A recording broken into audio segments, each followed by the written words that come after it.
All right. All right. Thank you. Should be good. We're recording. All right. Thank you.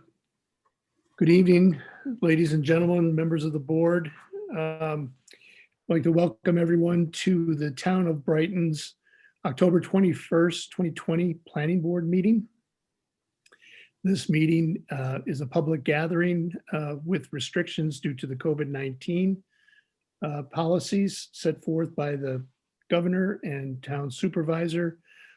This planning board meeting is being held virtually.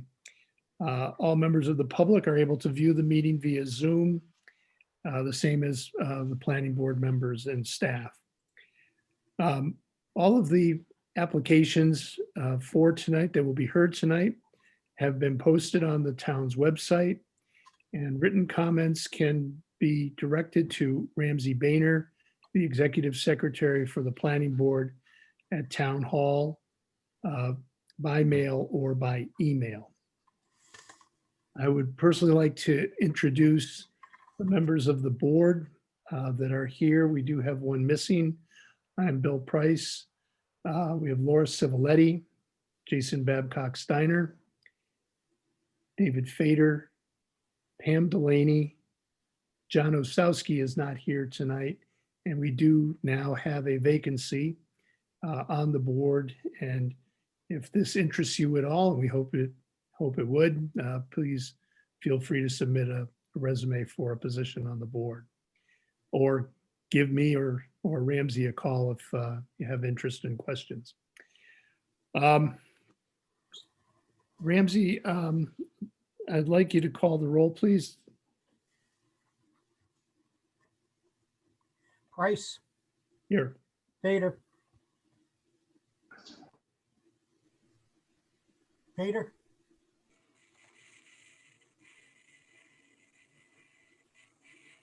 I see him. Earlier. Can we unmute him? David, you're on mute. He's there, Okay. unable to unmute. I figured it out. I'm here. Okay. Civiletti, Here. Delaney.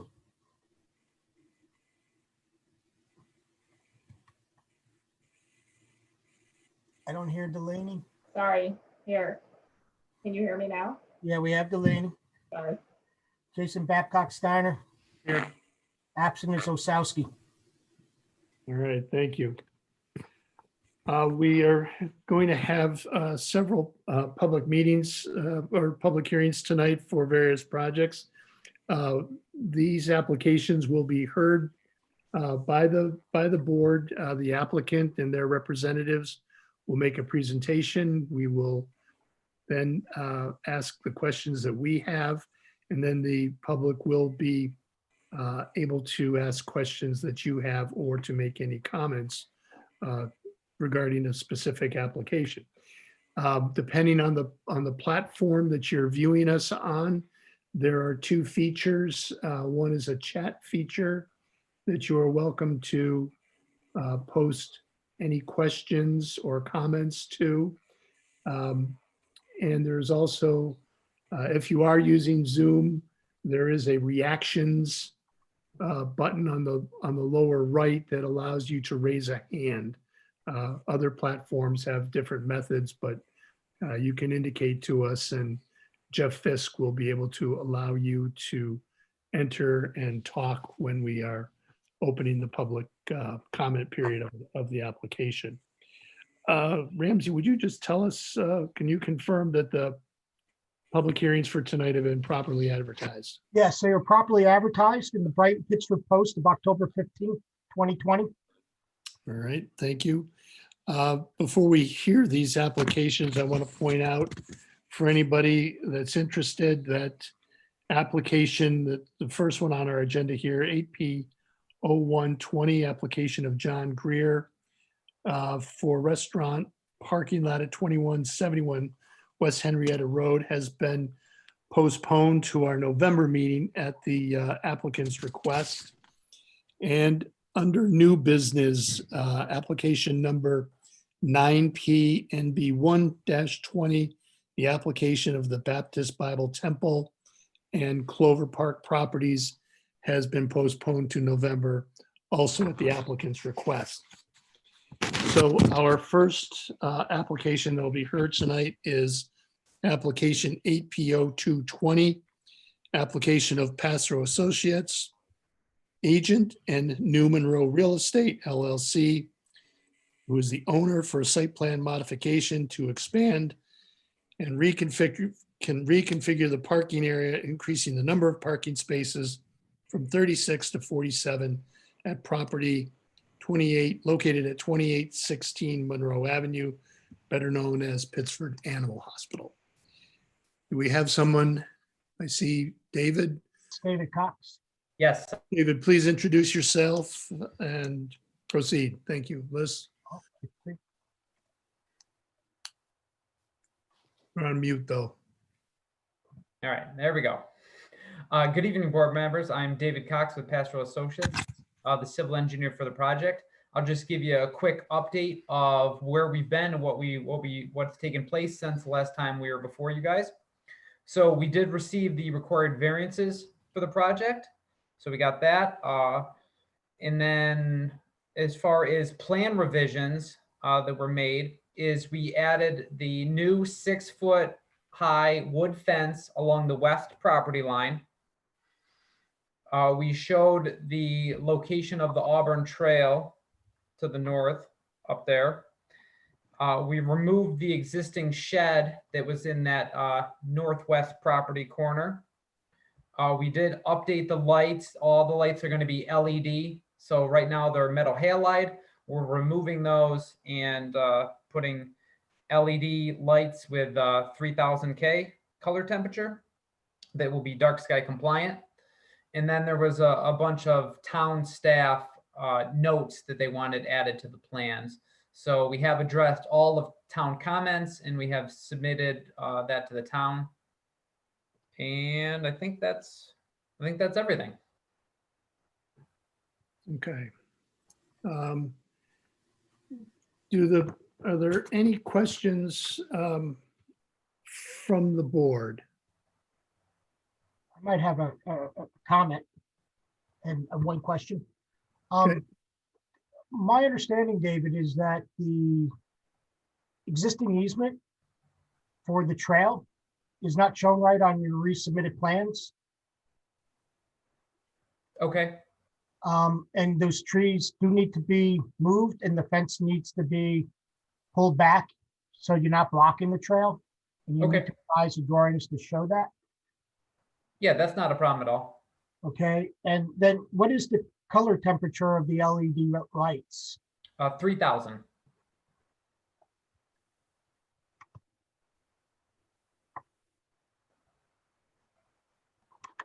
I don't have any other questions, Bill, unless the board has some for me.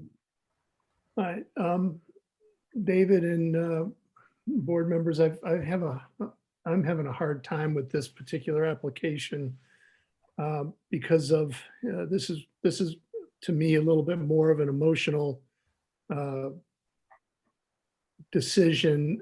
This application, this is for full disclosure, this is the animal hospital where we bring our pets and have for many, many years. And I do know that there are times when this is that parking here is a severe crunch. And I think that COVID has made the situation even worse. The way that they have to operate. I do, however, I'm just not comfortable with this because we just went through 4 years or more of an application literally right next door where we asked those applicants to apply principles that we're throwing out the window with this application. Cross access agreements, pedestrian access, proper amount of green space. I have a hard time thinking that this isn't just a short-term temporary fix to a problem that's going to continue here. And there should be other solutions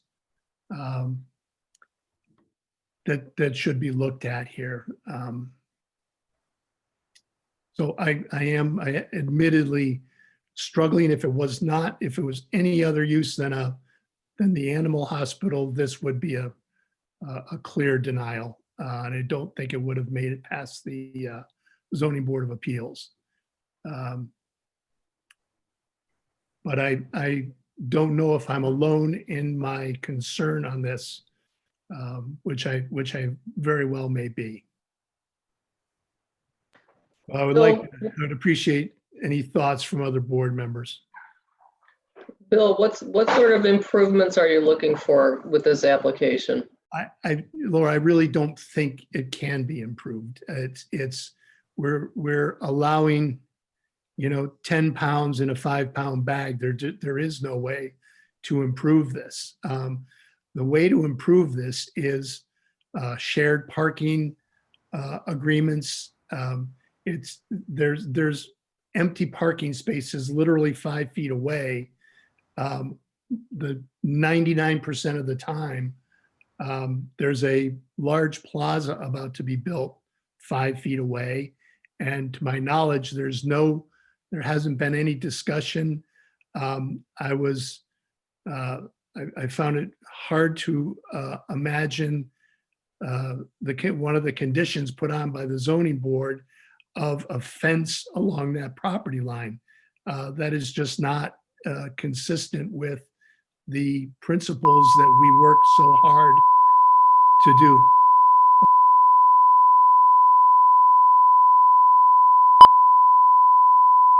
It's substantially paved. I don't think there's very much green space on the Bank of America, certainly not much on the Hey, yeah, I can't. gas station. But I Yeah, am I'll talk to concerned you. about not applying the same principles of design and planning to all applications. That's my concern. I just wanted to hear from the other board members.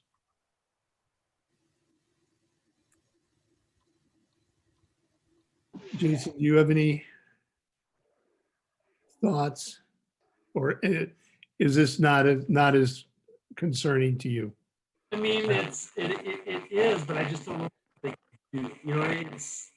It's just it's not a good situation all the way around. Understood.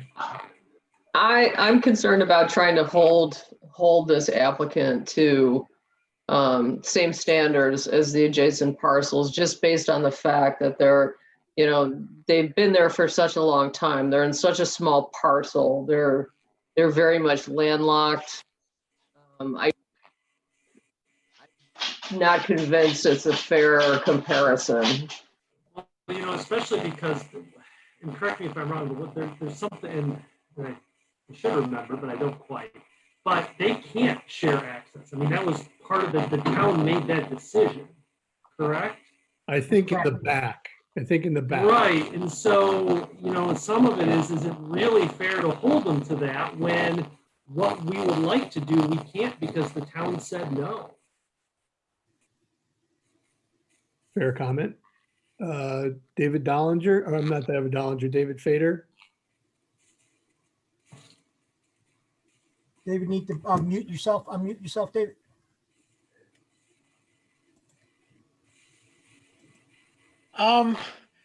I don't know. I don't really have a strong opinion. I'm looking at the plan now, trying to come up with one, but right now, I really don't want to say anything because I don't have a firm understanding or belief in what I would say. All right.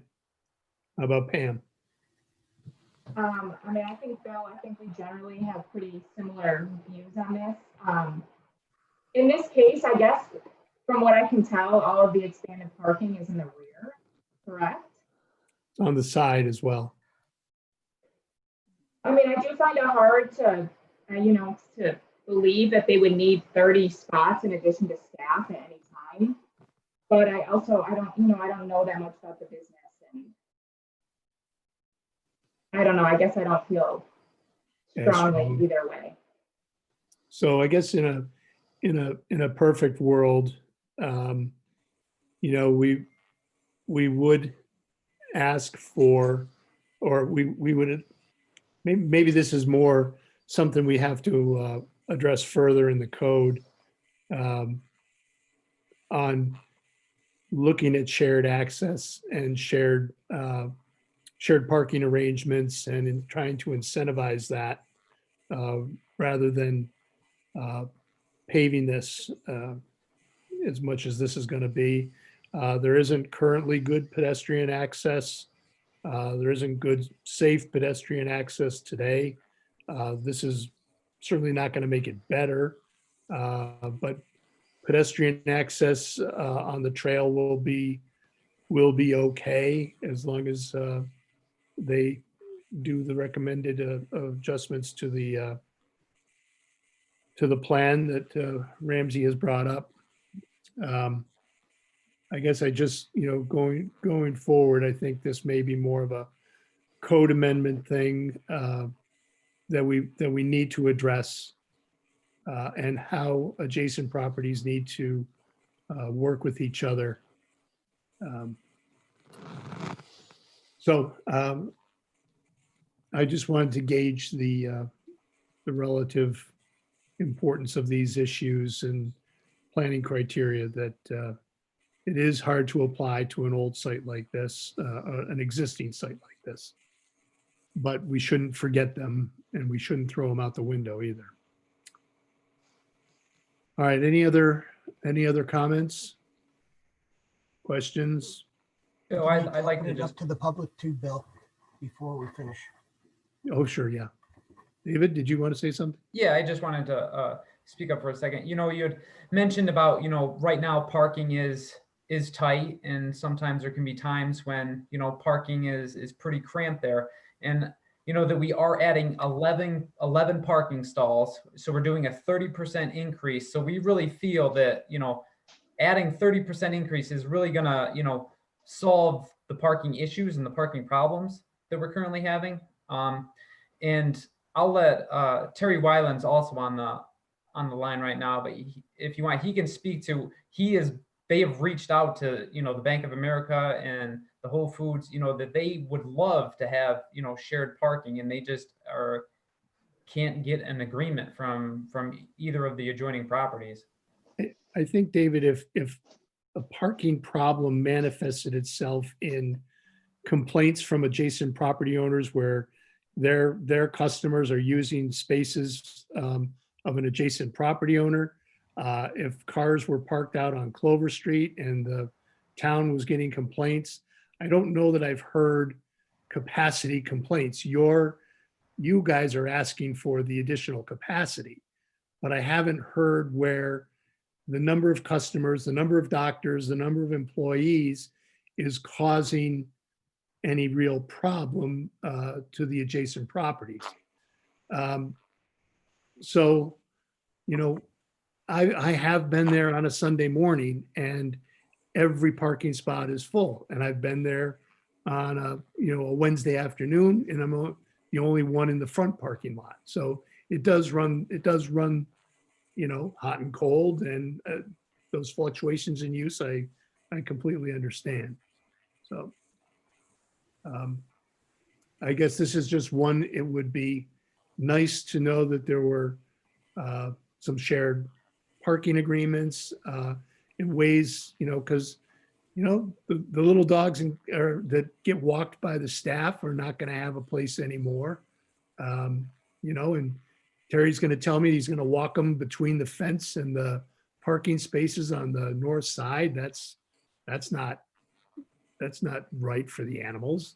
So you're taking up green space, you're adding surface parking, and I think personally, I think you're going to be in the same problem within months, and looking for additional solutions. But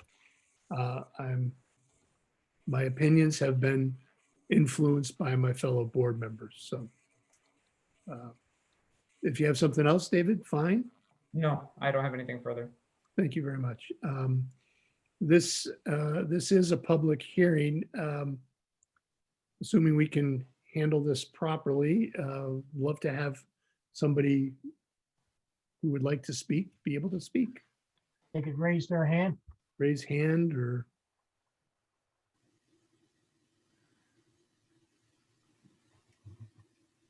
I don't see any. chats.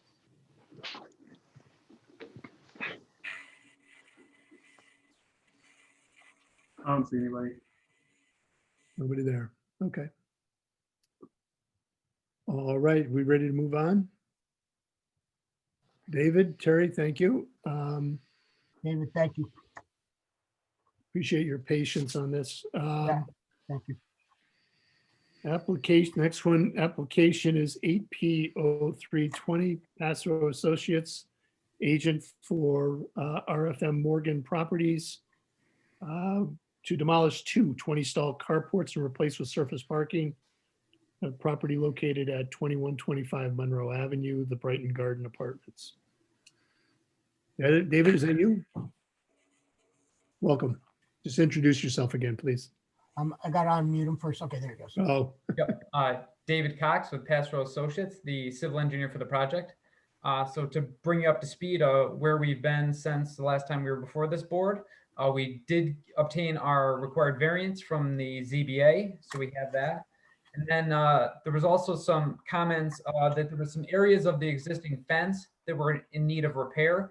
So we did go out there, we surveyed those, and we did add those locations to the plan for the fence that needs to be repaired.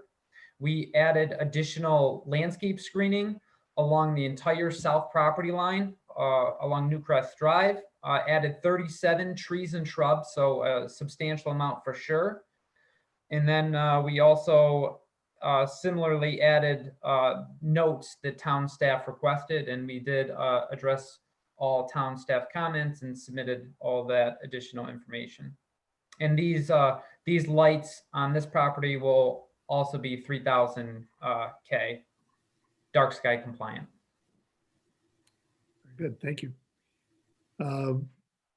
I've reviewed the modifications and I did listen in on the ZBA approvals. I personally don't have questions. Board members have any questions for David? No. I do not. I'm all set. Thank you. Ramsey, any Ask him a questions? question. David, what is going to be done about the fence behind 70 Newcrest? It's I've going to be, asked them a number of times to repair it. Either they got to move it or take down the tree or something's going on there. yeah, so they were planning to repair it when they do the work. They're going to bid it out together. 'Cause right now, technically that's a violation under code. They need to make a priority out of that if they would. If you could send that to your client, let them know that. Okay, absolutely. We've contacted them about that in the past. And we're not, until I'm going to recommend to this board that we don't issue a building permit till that fence is corrected and fixed. Yeah, that's fine. You're all set, Ramsey? Yes, I am. Thank you, Bill. All right. Hearing no other questions, David, I'm going to open this up to the public. Is there anyone in the audience that would care to address this application? Jeff or Ramsey, can you see anyone? See no hands raised. Not seeing anyone. Give it a few seconds here.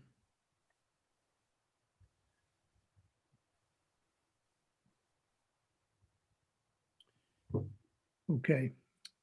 David, thank you. Thank you very much. Okay. Just a reminder to anybody that's that is on, there is under chat. Jeff Fisk has provided a link to the town website that has all the drawings associated with these applications. If you care to look at the application and the documents and the plans. The next application is 9P0120, application of Nicholas Leonardo for site plan modification and woodlot epod permit modifications. These were applications 9P01-19 and 1P01-20. This is for property at the corner of Clover and Greenaway Road. I see Nicholas iPhone. That is him. Yeah, I'm here. Okay. Welcome. So, hi. So, Nick Leonardo, I'm the property owner. On the call is Greg McMahon, the engineer, and Josh Galey, who is the arborist who did the arborist plan. So last month we presented a plan where we extended clearing lines. It was about 90 trees versus the original plan of, I think it was 25 to 30 trees, somewhere in that range. We were asked by the planning board to come back, really just to mitigate the tree loss and come up with a mitigation plan. So what we did was we went out and we got the landscape architect, and we got with the arborist. And what we did was, on the plan, we reviewed the trees that were dead, structurally damaged or diseased, which was about 25 trees in addition to the other trees that were previously approved. And then there's I believe an additional 20 trees that were in the footprint of the house. And then also invasive species, about 2/3 of the species proposed were invasive species that we proposed to remove. And then we would be using that mitigation plan to add the trees back into the property to mitigate the loss of any significant trees. Although most of the trees by the town standard of 30 inches in diameter there's not very many what you would call significant trees being removed that are not already in declining health. And I think Greg, the engineer who's on the call, can talk a little bit more about the plan. Thank you, Nick. Greg, you there? See You gonna let Greg? in? Yeah, I don't see Greg on the. Okay, he was on here earlier. I don't know if he kind of got lost. I did send him the new invite, Nick. Do you want to see if you could send it to him? I don't have his cell phone number, only his office and email. So I don't, if he's not. Yeah, I did send him Yeah, a link. you know, think what might be able to help us is Joshua, if you could explain the plan a little bit and what the difference is between what trees are primary and what trees are secondary. Absolutely. So Mr. Leonardo hired me to look at the property.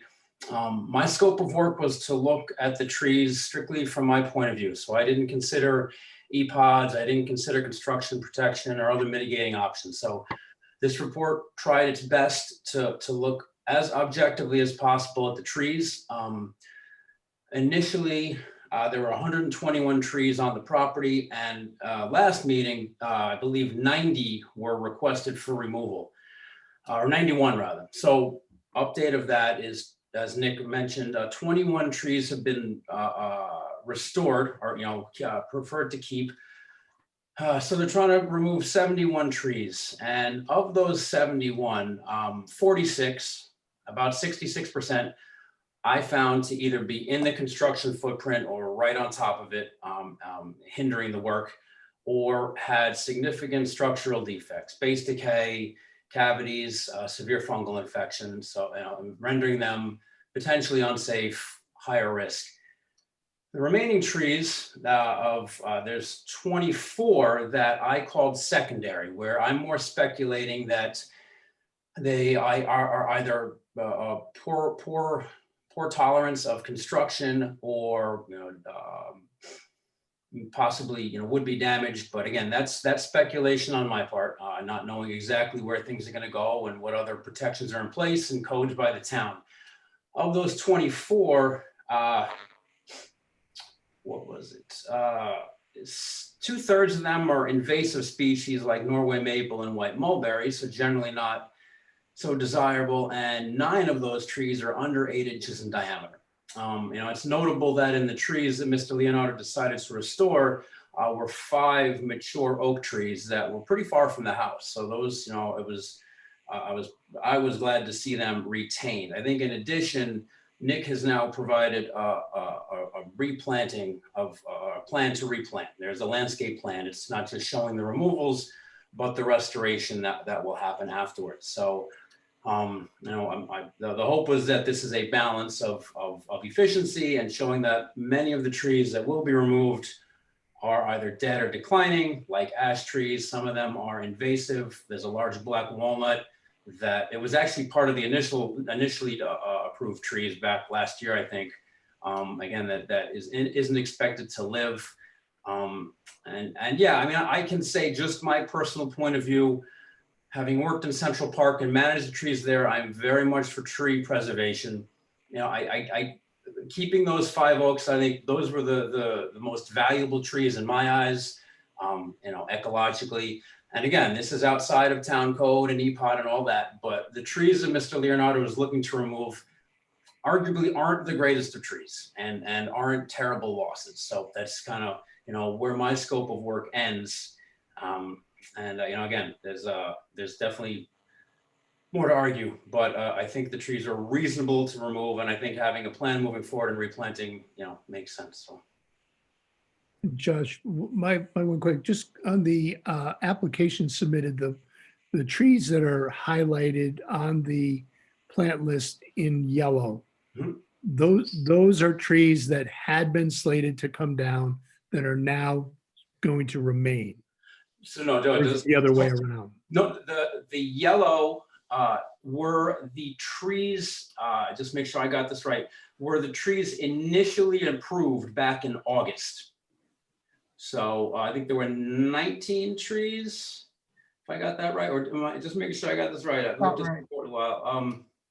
So there's a list right up at the top that just lists the trees that were, I'll call them restored, the trees that were just Nick changed his mind, decided to keep. But yeah, the highlighted ones were approved on the initial site plan. That's the point of them, is the yellow highlighted trees were initially approved. And I included a map with just a red outline that showed the border around the trees that were approved the first time around. Then the request went up to something like 90 trees, and now it's down to 71. So follows. And can I make a couple quick comments as well, real quick, before we have any questions? Yes, That's sorry. Yes, please. So what I wanted to show, because I read the comments very thoroughly, and I read the town code very thoroughly. And you know, I wanted to make sure that, hey, here are the trees that we already were previously approved, some of which would be considered by Josh's you know, estimation as secondary source trees that the town did agree to let us take down. So some of those secondary position trees were already approved. So I just wanted to kind of note that. And then the rest, I mean, I think in the first meeting, it was very haphazard. We didn't have a lot of information about what we were supposed to be doing with the trees. And I think by actually analyzing the code and analyzing what the town's expectation of an epod district is, I think what we're trying to prove is, you know, we are trying to preserve as many live trees as possible that are not going to be in the construction footprint or a hazard to the home. And also, you know, in the epod, it does, I did bring up aesthetics before, but it does say right in section article 14 of the town code that the aesthetic is part of the epod. And I think we're doing everything in our power with the mitigation plan to keep that parcel looking the way as much as possible it did before, without, you know, disrupting too much of the woodlot itself. So. All right, thank you. You know, I would say to Josh and you, Nick, that this appears much more reasonable. And the question I would have for Greg is, does the clearing in the area that you're going to remove the trees, does it constitute an area of disturbance that is greater than what you had originally applied for? One of the things we talked about last time was a revised grading plan that reflected the amount of disturbance, and disturbance being where you were removing the trees. And the fact that if you exceeded 20,000 square feet in disturbance, you would be held to preparing a stormwater pollution prevention plan. That's right. This would appear that you're not disturbing the, near the area that you had proposed last time. And what I'm trying to understand is it as much as you, or is it more than what you had originally been approved for? I know Greg did some updates to the grading plan, but it was my estimate that beyond the area of disturbance that was originally marked out, that the grading would be more of a landscape, not an actual construction. Yeah, because I mean, essentially outside of that original area disturbance, the trees that are being removed, I mean, we have to cut them down and then they do have to take out the stumps, but then basically they're just putting the dirt back. So I don't believe that there's going to be a mass overhaul of excavation happening outside the area of disturbance. You know, and when I unfortunately did not realize this was going back to the conservation board, but when I listened to the comments on that meeting, one of their concerns was making sure that we only remove the trees that are approved. And we're going to be out there ourselves with the engineer roping off every tree that has to get taken down. So we're trying to disturb as little as possible in that area. Yeah. It's going to be a very targeted approach. So I hopefully that answers your question. Bill, I could answer your question a little bit too. The previous plan you. had 18,800 square foot. That's the approved plan, right? Yeah, and then the updated plans are at 22. And our town code says you have to do a SWIP at 20. So my understanding as proposed, they would need to do a SWIP. So, This is coming from the town engineer, Everett Garcia. all right, so without Greg on, I think that if you do determine, Ramsey, that it's something north of the 18,800, but less than 20,000, I think the SWIP wouldn't be required. But Yeah, if you you're want saying, to modify it, Bill, to get it under that. yeah, I'm just seeing, what I'm wondering is, I would, you could try to do that too. That's not what's being proposed right now. Right now, Okay. they're proposing to do what they're doing, and that would require a SWIP, is my understanding from the town engineer. Understood. So to Nick, I'm suggesting that you and Greg and the town engineer just collaborate on the definition of disturbance and where the disturbance is drawn. Okay. It usually comes from a grading plan. Okay.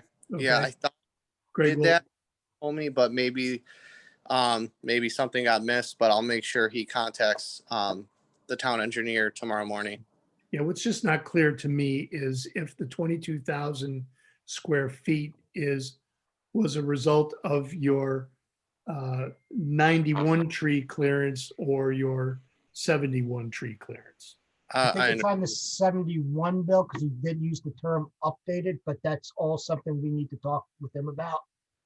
Thanks. I just And I wanted, think it could be adjusted too, if that, I mean, and by the way, Bill, it's area disturbance, which would include the disruption from the tree removal. So that it's the limit, it's that whole limit. So understood. maybe he wants to try to save a few of those trees. I'm not sure. Okay, all right.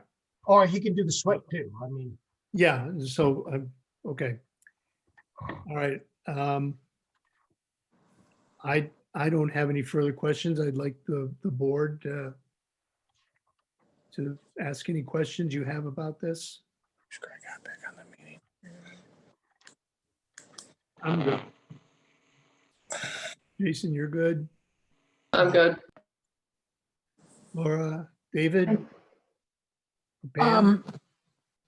I'm a little curious because I saw the Conservation Board's comment that if possible to avoid removing the trees that have only a secondary reasoning for having them taken down. And I have to say, I kind of agree with them because looking at some of these, like just for example, 20, 21, 22, 23, they're outside of the construction area. Why not just protect them? 21, 22, 23. So I those only are, picked those four as an example. Oh, okay. I see what you're saying. We're talking about trees number 21, 22, and 23. Yeah, 20, 21, 22, and 23. There's other ones too. I'm not going to list them all, but you still have a bunch of trees you're taking down only because you're going to damage them while you're doing construction. And I think it would be simpler just not to damage them. You know, that there was some trees that I spoke to the landscape architect about, trying to save some of those perimeter trees that you're talking about that are kind of away from the house, more of a buffer from the railroad. I'm not sure, and you know, forgive me, I'm not an expert, but it's hard to, the mitigation plan, when you're not that familiar with it, it's hard to tell if he's actually saving some of those trees by the railroad, because the engineering plan it's a little more detailed on the mitigation plan. But that would really be a question more for the landscape architect. Unfortunately, I didn't necessarily say, hey, we have to remove these, because they're a pretty good buffer. It was, I think, more that they were invasive, and that's why he thought it was best to remove them. I know the conservation board was kind of a mixed bag. They were kind of on the fence. Half of them were kind of saying, yeah, I don't really mind removing these invasive trees. And then, the only reason they were really saying, well, maybe not, because are we giving him free reign to remove whatever trees he wants? Are they actually going to go out there and mark the trees that we're approving? So I can understand that argument. I think, we have to do what you guys approve. If we weren't going to do what you approved, we would have just be out there breaking all the rules, and that's why we're here. So. I think I agree with David as well that like the primary justification trees, I'm fine with. It's the secondary justification that, how do we know that most of these trees are going to have post-construction stress and decline when that hasn't happened yet? So I think I'm also still struggling with those as well. And the whole point of a tree protection plan during construction is so that there is no post-construction stress and decline. Sure. I understand. Do keep in mind, though, a lot of those secondary trees, he did mention, are less than 8 inches in diameter. So, and some of them are pretty frail. There's no branches on a lot of the trees out there. I know Mike Guyon said he did take a look at the property and say, yeah, there are quite a few smaller, very small in diameter, insignificant trees out there that are not in the greatest shape. And I think some of those secondary trees, those less than eight inches in diameter trees, are kind of falling into that bucket but there are some larger ones. I'm not disagreeing with that. Again, I think that would be more reserved for a conversation for the landscape architect or the conservation board, because like I said, they're kind of on the fence on those. Nick, could I offer a potential solution for David and Pam's consideration? Would be maybe leave those. I think possibly if I know the landscape architect may have said that the existing plant materials might compete with the new plant materials, and want to give the new materials a chance to develop properly and not become one-sided or start reaching for light because of competition. That's a possibility. That's just my own thought. But if those are easy enough if they're small in diameter and easy enough to take down, is that something that you would be willing to not remove right now, leave for now, and then come back in the future if you find that they're easy enough to remove without large equipment, and that they are in fact competing with the new plant materials? I think that to your point that there are the smaller, very, very, very small ones that during the construction, maybe like if you saw some of these very small ones, like they could probably fit in your house, they're so small. Those are the ones that in the secondary condition areas that you could try to save them, but I mean, I feel like a strong gust of wind could kind of blow some of them down. If you looked at some of the stuff on the actual land, the larger trees, do I believe that there's some bordering trees that are in secondary position that the landscape architect is marking for removal because of invasive? Could we save some of those? I believe there are some probably on the bordering edges that I told them that I think would be great if we could try to save them. But again, I'm not the professional. These are his recommendations. So do I think that's possible? Yeah, I do. May I ask another question? Mhm. Please. What is the problem with like a Norway maple? Why is this, the fact that it's considered invasive? Why is that an issue on a lot like this? Josh?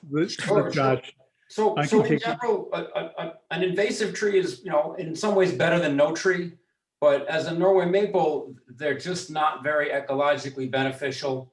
They tend to shade out a lot of the understory. You don't get a lot of understory growing under them. They have an incredible amount of seed dispersal and successful seeds. So it's not uncommon to see a carpet of Norway maples. So they really tend to, as the name term implies, they invade in, and for certainly native woodland areas, they will take over and they will seed in and create essentially a monoculture and reduce diversity. So they absolutely are better. It's better to have Norway maples on say an abandoned lot. You don't want bare soil, that's no good. But if you have a chance to manage that parcel of land, ideally you will remove the invasive plants and plant native or at least less invasive trees and other shrubs. Okay, thank you. Good explanation. Thank you. Other questions from the board? Okay, thank you. This is a public hearing. Is there anyone in the audience that cares to address this application?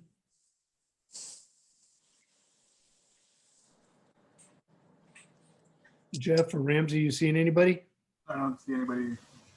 No, I'm not. All right. All right, Josh, Nick, thank you. Thank you. Thank you. Ramsey, you'll be in touch with Greg and there'll be more discussions. Yes, with after the- we with the figure town. out what the board does. Greg is on the call now. Do you have specific Yeah, questions? Greg for is here, Bill. Oh, he is. Yeah, Yeah. sorry, I Um, had a bit of a problem reconnecting. Hey, you may want to ask him if he has any questions or comments, Bill. I don't know. Greg, I think you'll see some, that there just needs to be more discussion about the total area of disturbance as a result of the modified tree removal plan. And because Nick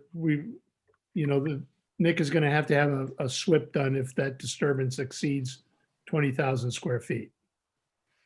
And we just want to know if the reduction in the number of trees to be removed brings us under that threshold, back under the threshold.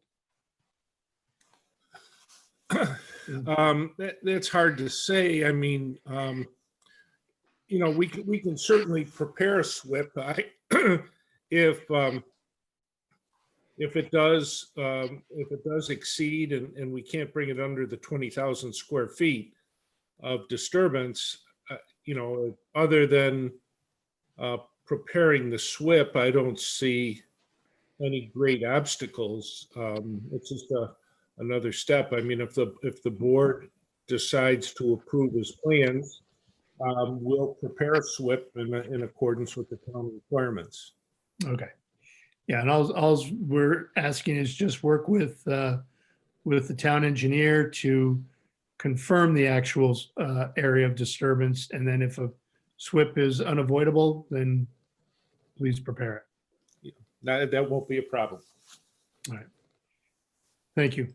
All right. And if you were on previously, we apologize for our significant disruption tonight.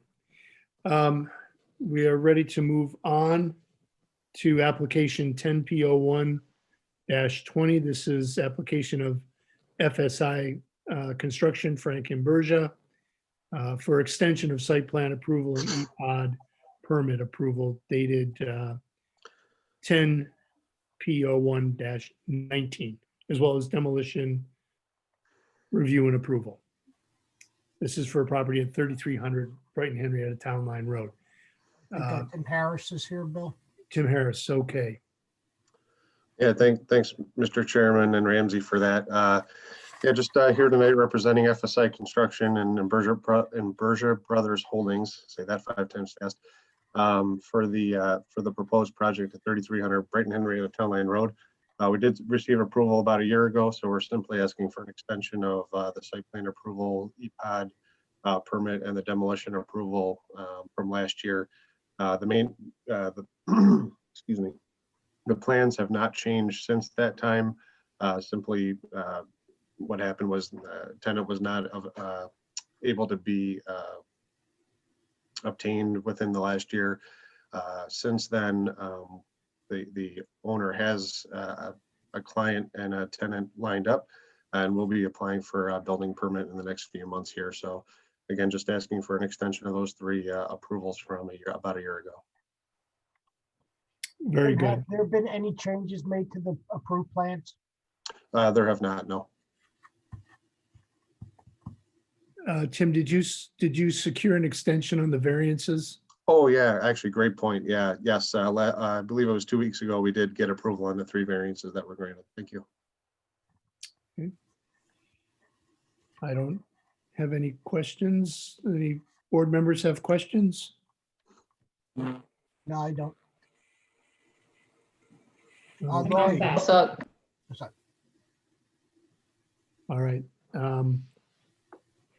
Thanks, Tim. Okay. Okay, so this is also a public hearing, and if there's anybody that cares to address this application for extension of site plan and epod permits, please raise your hand.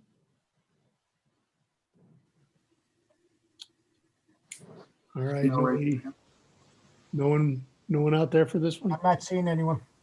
Okay, thank you. All right, next application is 10P0220, application of Michael Cromer, owner, for preliminary and final site plan approval for a 2,200 square foot single-family home with a 481 square foot attached garage on property located at 69 Rock Hill Road. Do we have someone? Is Michael with us? I think Michael dropped off, but, oh, he's here. I'm here. No, I think you have everyone. Okay, we have Tom. Tom, introduce yourself, please. Thank you. Tom Frauberger, MRB Group, Michael Cromer, owner of 69 Rock Hill Road, and then Cameron and Jess from Loyal 9 Development.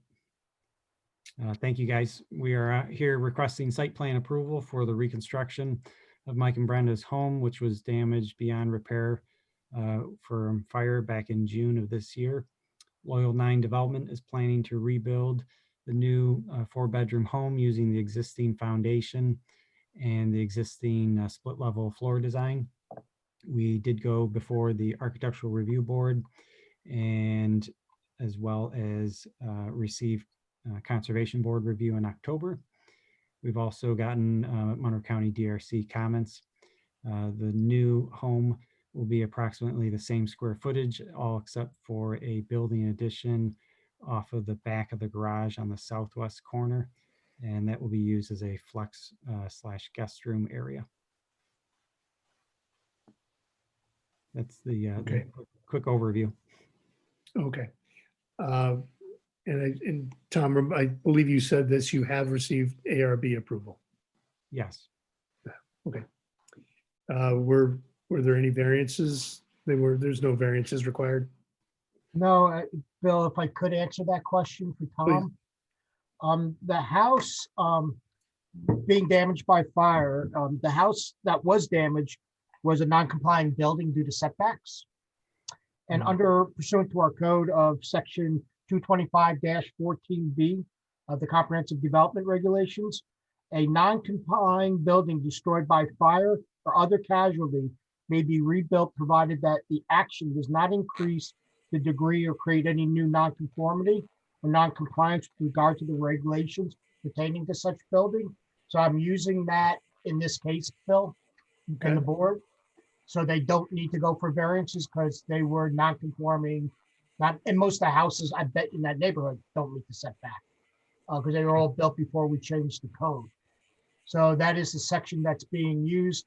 And they have submitted a revised drawing to me a couple of days ago showing that where the old building's walls and overhangs were versus what they are proposing now. And I checked that, and that all seems to be compliant with the All code. right. All right. I looked at the plans. I don't have any questions, Tom. Is there any questions from the board? I'm here. Is the I'm all property set. going to be fenced during construction? I know you have it fenced now. The fence is up now. Ramsey, we have a 6 foot, I'm sorry, I'm Cameron Saforma. I'm the owner of Loyal 9 Development. Pleasure to Okay. finally meet you. Thank you. We currently have a 6 foot safety construction fence, chain link construction fence on the property.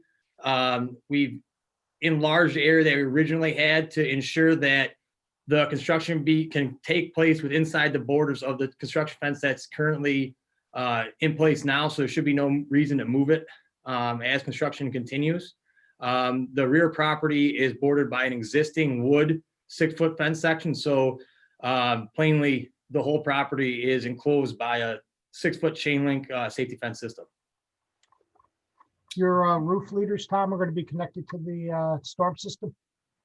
That's correct. Yep.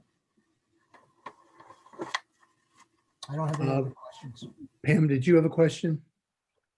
No, I'm all set. Okay. I'm all set. Laura, you're all set? And David? All set. Okay. Hearing no other questions, I will thank the applicant and Tom and Loyal 9. This is a public hearing. Is there anybody in the audience that cares to address this application? Not seeing any. Thank you for your time, guys. Okay. Thank you. Appreciate it. Thank you. Thank you. Thank you. Thank you. You're welcome. A reminder that under new business application 9PNB 1-20 has been postponed to our November 18th meeting. So that application of Baptist Bible Temple will not be heard tonight. So that is the last of our public hearings. I guess we will now go back to the beginning and take up our deliberations on these applications. Okay, let's go back, and then after we do these, we'll do the signs. All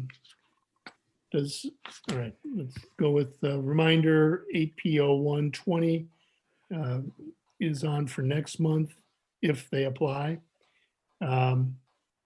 So the first one for tonight is 8P02-20. This was Passero and New Monroe Real Estate for the expansion of parking at 2816 Monroe Avenue, the animal hospital. Is there a motion to close the public hearing? I'll move to close the public hearing. Motion seconded by Jason. Okay, moved and seconded, all in favor. Oh, Ramsey, you got to call the roll. I'm sorry. Yep. Hold on for 1 second. Oh, Member Price, Aye. Pater, Aye. Civiletti, Aye. Delaney, Aye. Babcock, Steiner. All right. The hearing is closed. Okay. Do we have a motion on the application and environmental assessment, the seeker determination? I move the board approves application 8P0220 based on testimony given, plans submitted, the 20 conditions, and that the board adopts a negative declaration prepared by town staff. Second. Moved and Letty. seconded, David and Laura. Is there any further discussion? Ramsey, were there any amendments to conditions? No, not that I identified Not during that the you meeting. heard. Location of fence and trees off of that's on the conditions though, right? Yes, and that the gate remain open. Okay. All right. Moved and seconded, no amendments to the conditions. Could you call the roll, please? Member Price, Aye. Vader, Aye. Letty, Aye. Delaney, Aye. Babcock, Steiner. Aye. Motion passes. Thank you. Brings us to application 8P03-20. Passero Associates, RFM Morgan Properties for site plan modification. This does include a demolition approval as well as the site plan modification and seeker. Is there a motion to close the public hearing? I move we close the public hearing. Thank you. I'll Babcock, second. Steiner. I'm sorry, who seconded? Pam seconded. Delaney, second. Yep. Member Price, Aye. Vader, Aye. Letty, Aye. Delaney, Aye. Babcock, Steiner. Aye. Hearing is closed. Thank you. Can we have a motion?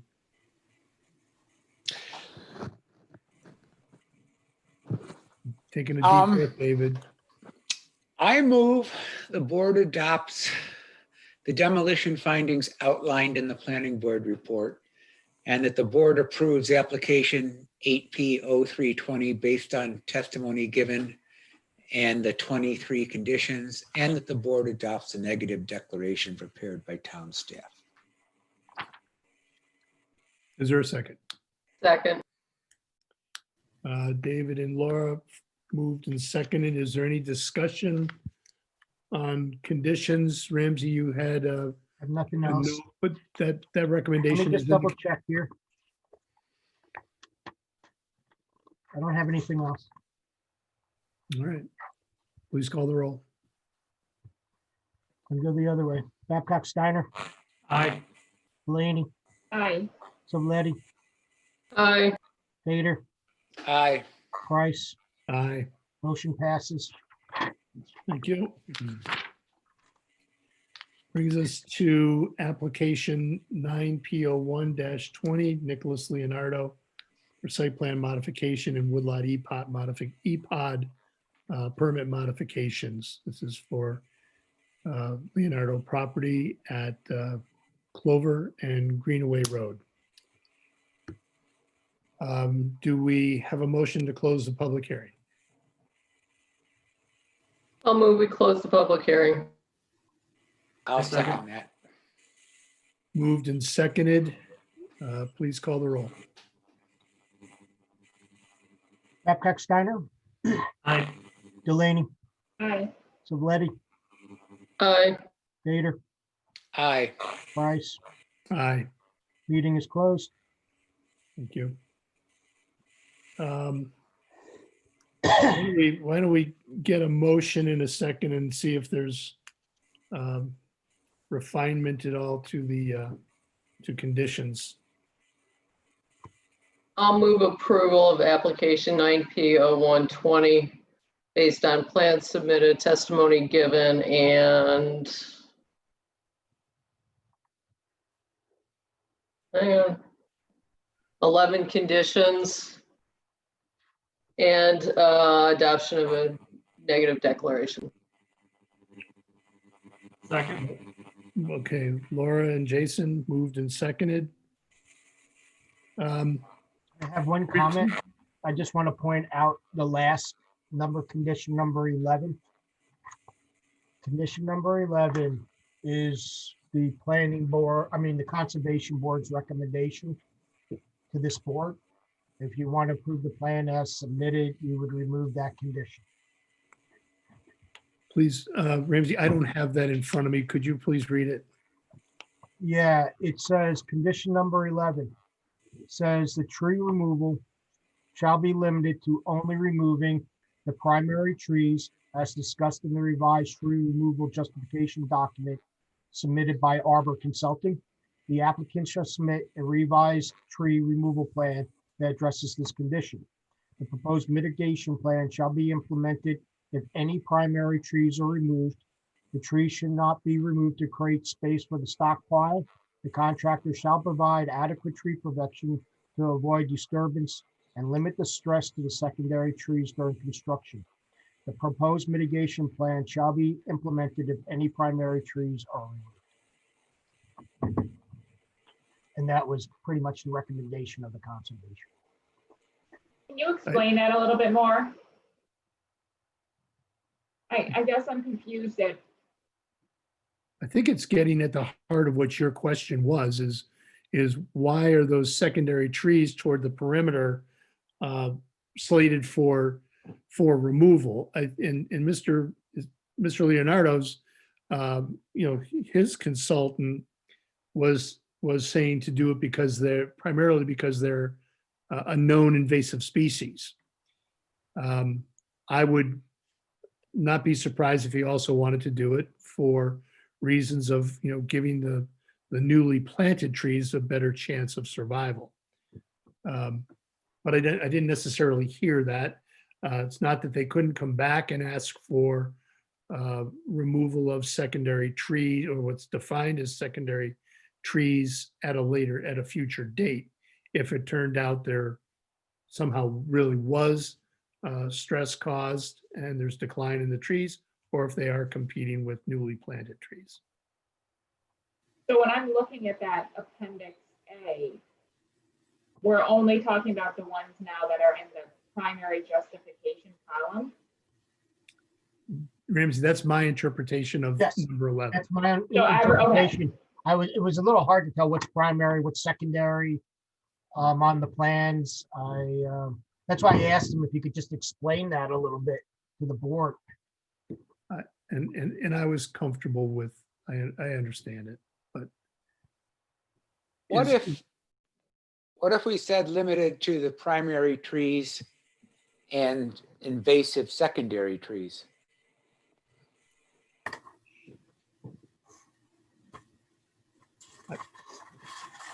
Can we see, what if we said invasive secondaries less than 8 inches in caliber?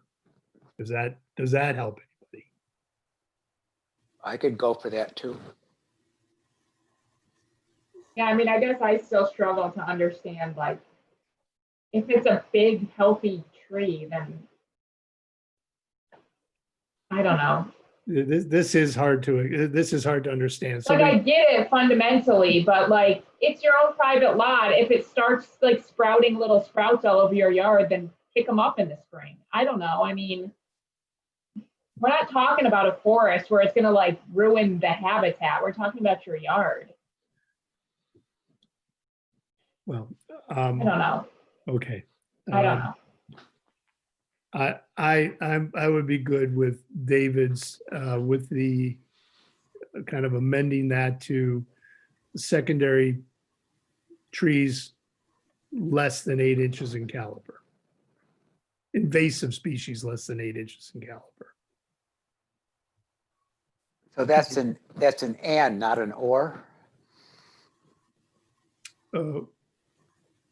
Invasive species that. No, I think it's removing primary trees and secondary.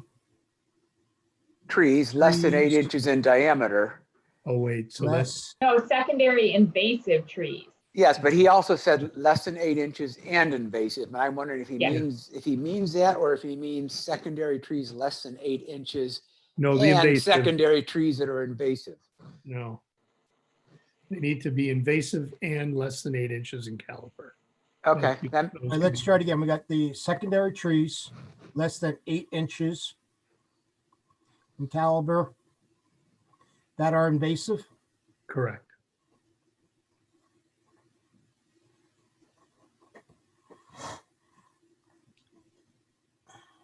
Then the rest of that condition can stay. Right. I think I have the same concern that I did read in the Conservation Board comments is how are we going to control this now? I know Nick is proposing to be there.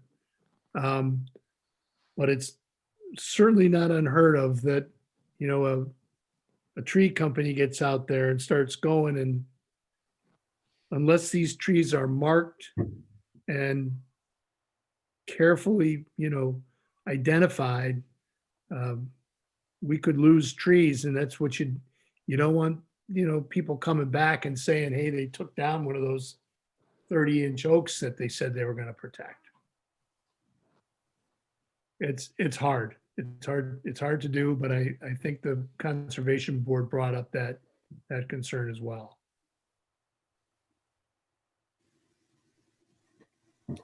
Okay, and I just think, we just need to reinforce the significance of, somebody making sure that the right trees are coming down.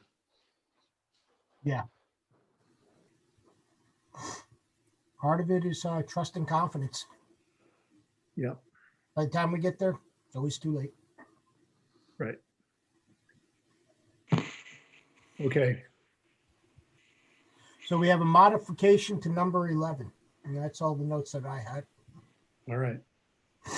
The motion was made, it was seconded, or the mover and seconder okay with the modification to the condition? Yes. Okay. Thank you. All right, please call the roll. Price, Yes, aye. Fader, Aye. Civiletti, Aye. Delaney, Aye. Babcock, Steiner. Aye. Approved with conditions. Okay. Brings us to application 10P01-20, application of FSI Construction and Frank and Berger, although I think I heard another Berger Brothers or something, for site plan approval and epod permit approval, demolition review and approval. This is an extension of all of those. It's extension and reapprovals is really what it is. And reapprovals, what, being the demolition and And epod? the EPOT, And the they epod. just expire, and they made no changes, so I'm just adopting the previous application. Understood. Okay. Do we have a motion to close the public hearing? Move we close the public hearing. Babcock, Steiner, Yeah. I'll second it. Okay, Pam broke the tie. She gets it. Member Price, Aye. Fader, Aye. Civiletti, Aye. Delaney, Aye. Babcock, Steiner, Aye. Osowski. He's out. Oh, I didn't draw my line down long enough on my sheet here. There we go. Okay. Okay, do we have a motion for the site plan extension and epod permit approval and demolition review and approval? And seeker. Okay, I move the board adopts the site plan extension. The board adopts the demolition findings outlined in the planning report. The board reapproves the application 10P0120 based on testimony given, plans submitted, and 11 conditions. And the board adopts a negative declaration prepared by town staff. Well done, David. Is there a Second. Moved and seconded. Is there any further discussion? Ramsey, please go ahead and call the roll. Babcock, Steiner, Aye. Delaney, Aye. Civiletti, Aye. Fader, Aye. Price, Aye. Motion passes. All right, that brings us to application 10P02 -20, Michael Cromer, for preliminary and final site plan approval for the new home at 69 Rock Hill Road. Is there a motion to close the public hearing? I'll move to close it. I have Delaney, Yeah, I'll second. Babcock, Steiner. okay, moved and seconded. Member Price, Aye. Vader, Aye. Simoletti, Aye. Delaney, Aye. Babcock, Steiner. Aye. Hearing is closed. Thank you. So this is an application for preliminary and final site plan approval. Do we have a motion?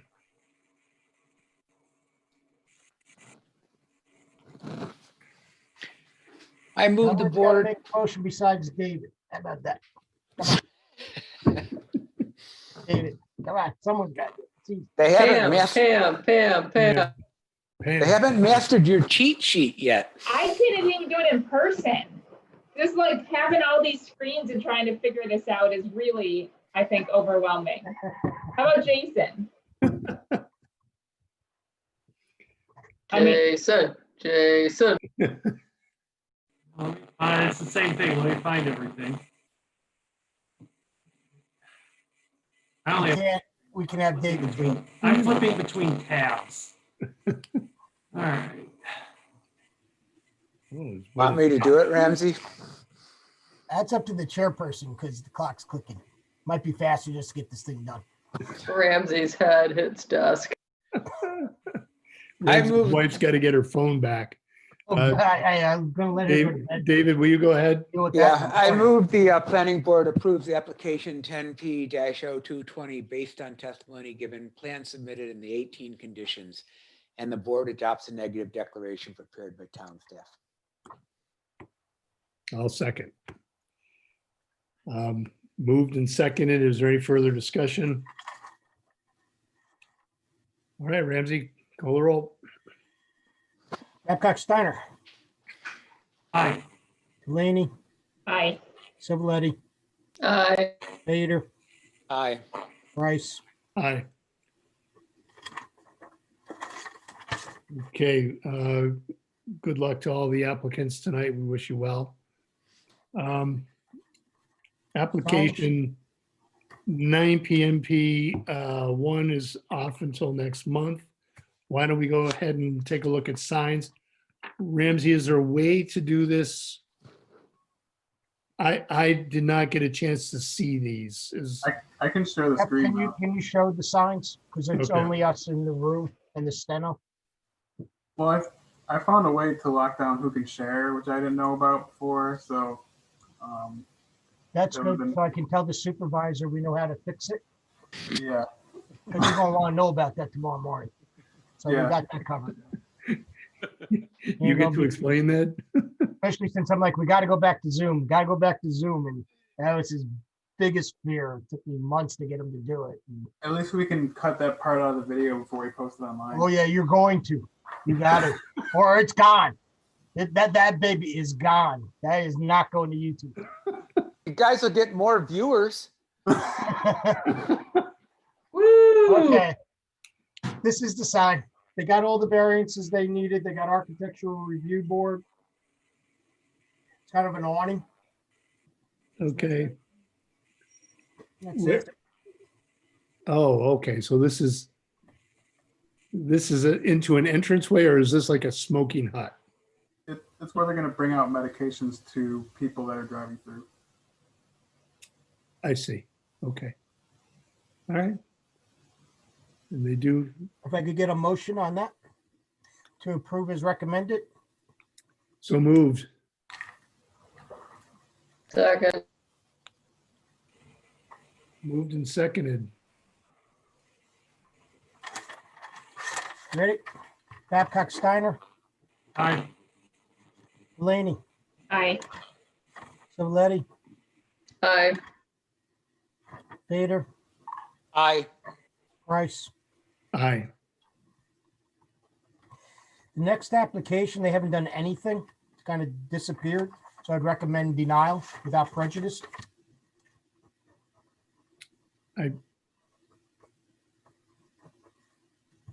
Do we have a picture of this? This is, you're saying they did not reapply, they did not, No, we've tabled it for a couple of months now.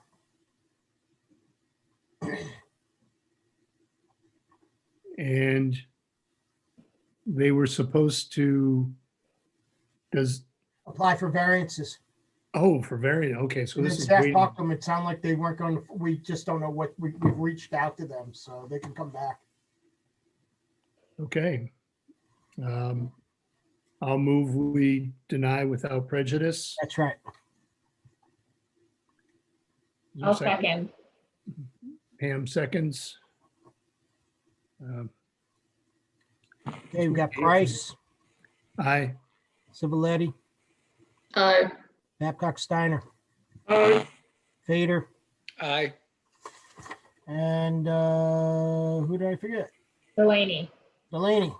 Aye. Terrific. Motion passes. That's everything. So I have a secret. Please. I work from home. I have 2 monitors. So Oh, that's how you're doing it. the cheat sheet from Ramsey is in the other monitor. All Well, right. I have 2 monitors too, but I don't. I feel like I need 3 because of the conditions and the case number and the statements. And then I also don't feel like I've got the new sheet, but I feel like you do something different than the new sheet we were given. So then I get confused if I'm supposed to fully follow the script on the new sheet. 100%. I think I need a training. I think I need like remedial planning board. I can send you my No, enhanced just- cheat sheet. Just Maybe you rem- should do a Zoom training, David, on how to do the approvals for the board. You just need remedial motion making. Yeah. I just got to start doing it. You're good at planning board. Emotions are a pain. David's been doing it a long time, so is Laura. Jason can do it if you had the sheet. We all can do it. Just, just start doing it. Hey, sorry about the bombing. That was weird. That was weird. I Well, think we got through it though, so thank you guys. yeah. It makes an entertaining story. I think that's everything. Thank you to the steno. Yeah. Thank you, everybody. Wish I could get back. See you next month. Okay, good night. Good night. Good night, Thank you. Good job. everyone. See Thank you. you, David. Bye, David.